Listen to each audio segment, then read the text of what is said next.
नमस्कार दोस्तों, स्वागत है आप सबका बैठक विद भाटिया जी में, जहां बातें होती हैं जो लगती हैं अपनी सी। चाय का कप ले लीजिए और तैयार हो जाइए आज की बैठक के लिए। आज की बैठक का विषय थोड़ा गहरा है दोस्तों।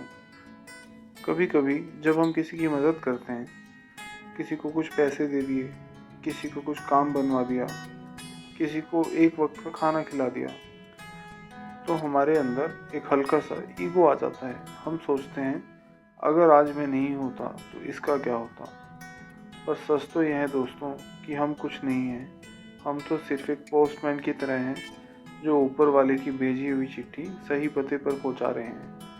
हमें समझने की ज़रूरत है कि इस दुनिया में हर इंसान अपना नसीब लिखवा कर आया है। जब आप किसी की मदद करते हैं तो याद रखिए आप उसे अपना कुछ नहीं दे रहे, बल्कि उसके हिस्से का उस तक पहुंचा रहे हैं।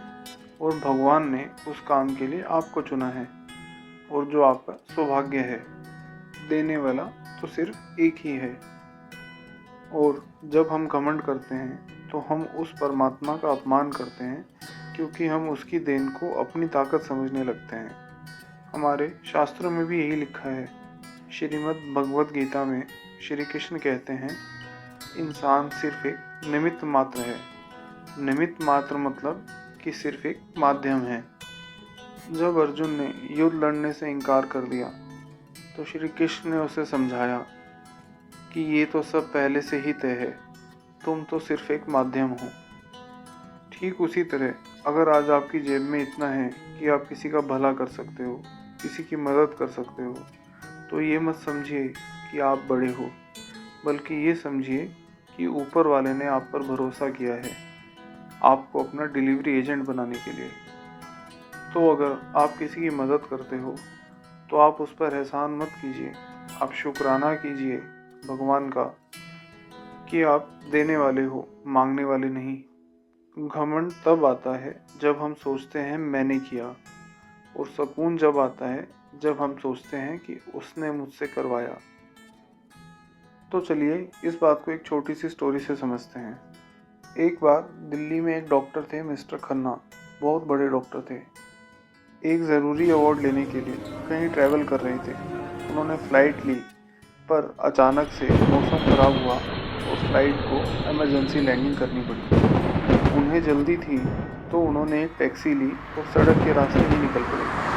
पर मौसम इतना ख़राब था, जगह जगह पर पानी भरा हुआ था, तो रास्ते में इतनी बारिश हुई कि उनकी गाड़ी ही खराब हो गई। रात का वक्त था, चारों तरफ सन्नाटा था। तो वो गाड़ी से उतरे और उन्होंने आसपास देखा तो उन्हें एक छोटा सा घर दिखा। उन्होंने दरवाज़ा खटखटाया तो एक बूढ़ी अम्मा ने दरवाज़ा खोला। तो डॉक्टर ने बताया कि मैं फंस गया हूँ और मुझे आपकी मदद चाहिए। तो माँ ने कहा कि बेटा अंदर आओ, तुम बैठो, थोड़ा पानी पियो और भगवान से प्रार्थना करो। डॉक्टर बैठे ही थे कि उन्होंने देखा कि कोने में एक छोटा सा बच्चा लेटा था और वो माँ बार बार भगवान के आगे हाथ जोड़ रही थी। डॉक्टर ने पूछा, माँ आप क्या मांग रही हैं?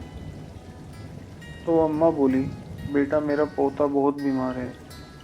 गांव के डॉक्टर ने कहा है कि इसका इलाज सिर्फ डॉक्टर खन्ना कर सकते हैं, पर मेरे पास ना पैसा है और ना उन तक पहुंचने का ज़रिया। बस भगवान से कह रही हूँ कि कोई रास्ता दिखा दे।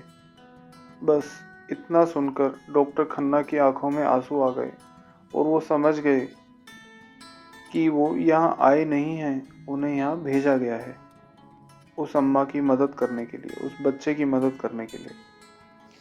तो दोस्तों, अगर किसी की कभी कुछ मदद करो तो कभी घमंड मत करना, क्योंकि हम लोगों की हैसियत नहीं है किसी को कुछ देने की।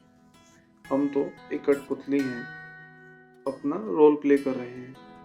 दोस्तों, दो लाइन याद आ रही हैं। मेरा मेरा मत कर बंदे, ये सब यहीं रह जाएगा। खाली हाथ तो आया था, खाली हाथ ही जाएगा। आप सुन रहे थे बैठक विद भाटिया जी। मिलते हैं अगले एपिसोड में। राम राम।